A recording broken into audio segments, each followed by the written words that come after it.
I'm just going to take some paint and a paintbrush and have at it. Hey everybody, so today I'm doing something a little different because let's face it, sometimes you need a little spice on your channel. So today I decided I'm actually going to do something for my house, which I hope the echoes don't show up too much because I'm filming in the kitchen and it's just a big open room. So I wanted to make something to decorate my house with using old books and advanced reader copies and chapter samplers and stuff that I honestly just don't know what to do with because I can't always give them away to people. They don't necessarily want to read them, or I can't sell them because that's not allowed. And I mean, who wants a chapter sampler of a book from like 3 years ago? So I decided I was gonna make wall art. So I'm trying to break this down to be as simple as possible. So here's what you need. You need an empty container of some kind. This is just like a Rubbermaid like lunch container. You want some tin foil. You need some water. You need a blank canvas. And finally, you need the book that you're going to rip up and destroy. I know, I just said it. I kind of can't believe it. So first things first, you're gonna take your tin foil and you're gonna rip off a piece. And then you're just gonna put it in your empty container because this is going to make cleanup so much easier. Speaking of cleanup, don't forget to lay down some newspapers so that you don't damage any surface that you're working on.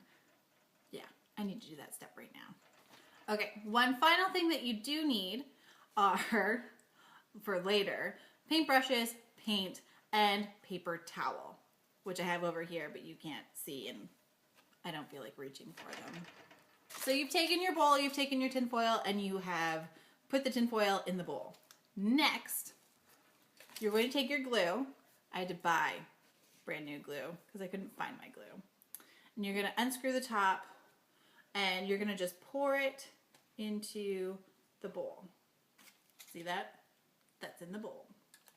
Next, you're going to add some of your water because you want to water it down just a little, but don't add too much. That might have been too much. You can take a paintbrush, or if you are an ex-art student like I am, you take a lovely little trowel and you just mix it all together.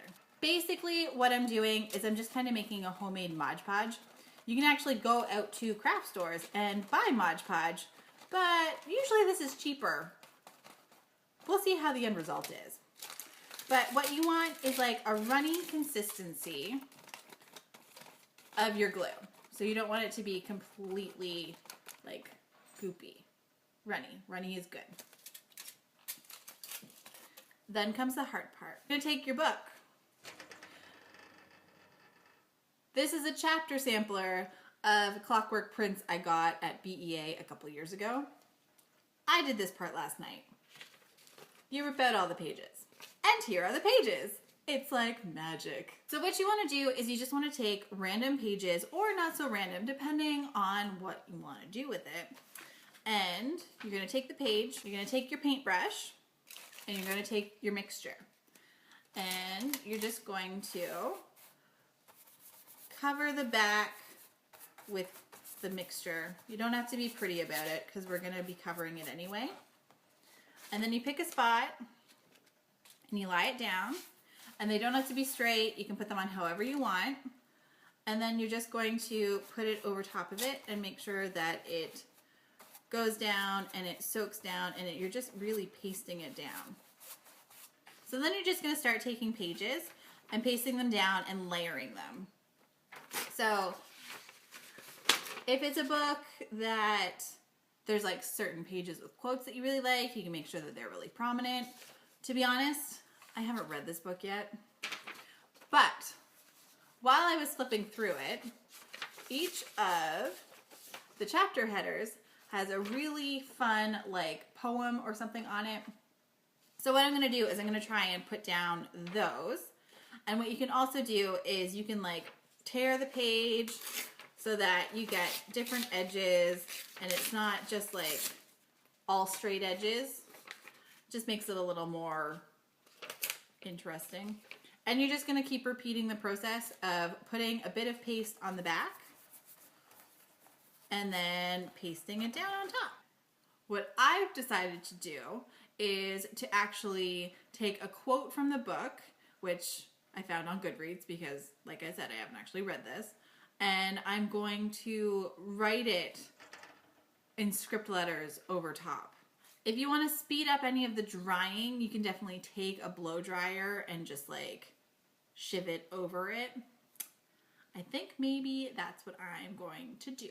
So I'm gonna go get a blow dryer. So here's where your level of difficulty can go up or down. So if you want, you can totally leave it like this. Just nice, plain, a collage of one of your favorite books or whatever have you. But that's kind of boring. There are ways to make this less difficult too. You can print out the letters and cut them out from your computer. You can take graphite paper and once again print out your words, but using the graphite paper you put it underneath the paper that your words are printed on and then you trace around them. And the point of the graphite paper is that it basically acts like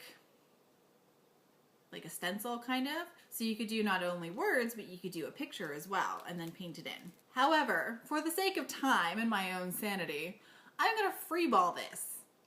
Oh yeah. Okay, so I'm not gonna completely go into this blind. What I'm gonna do is copy and paste my quote from Goodreads into a font, like a regular text document on my computer. Pick the font I want, blow it up, and then use my computer screen as a visual reference. Now, the problem that comes with this is that spatially, sometimes mapping it out, depending on how long or short your quote is, might be a little difficult. So we're gonna find out. So the quote that I've chosen to do is actually from The Clockwork Prince, and it is, "We live and breathe words." Short, simple, to the point, easy enough to do, hopefully.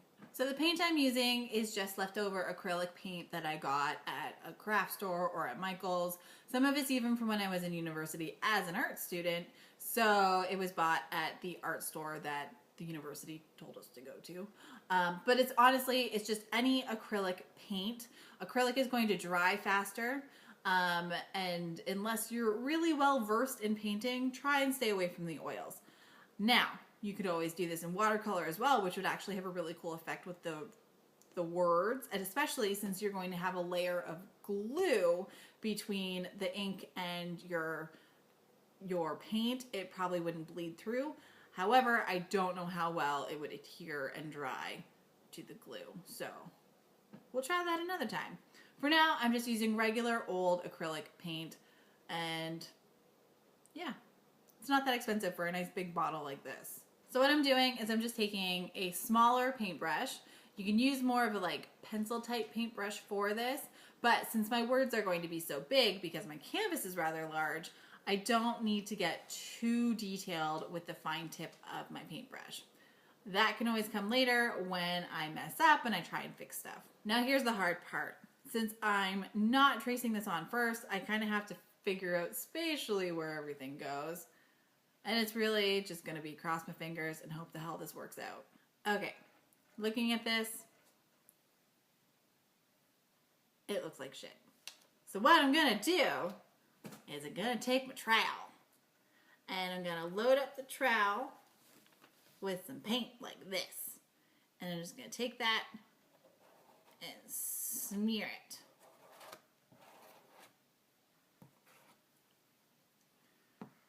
Now, if you do this light enough, you can still see everything through it.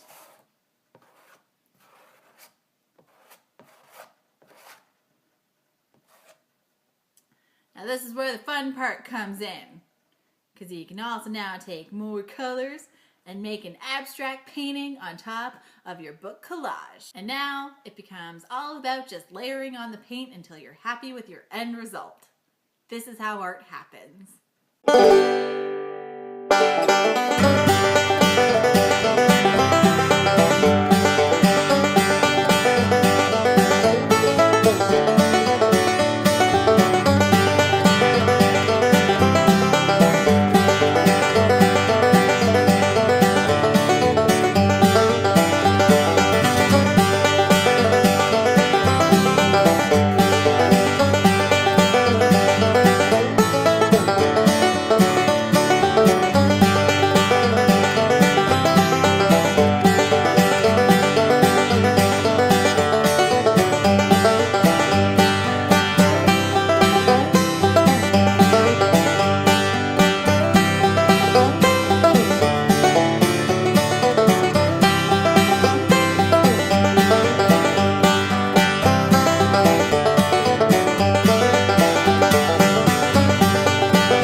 You just have to know when to stop. And this is my end result. So I took the super easy way out. Yeah, I just splattered a whole bunch of paint on there and played with it until I liked it. Once it's dry, what I'm going to do is take black paint and paint all along the edges here, just to give it a nice kind of frame. It'll help bring it together a little better. And yeah. But until it's dry, I'm just not going to touch it anymore. And that is it for today's video. I now have over an hour's worth of footage to edit and put together from 2 different cameras. Thankfully, a lot of this will be able to be just cut out because it's me not really doing anything. Yeah. So, comment down below if what do you think of my masterpiece? Because I like it.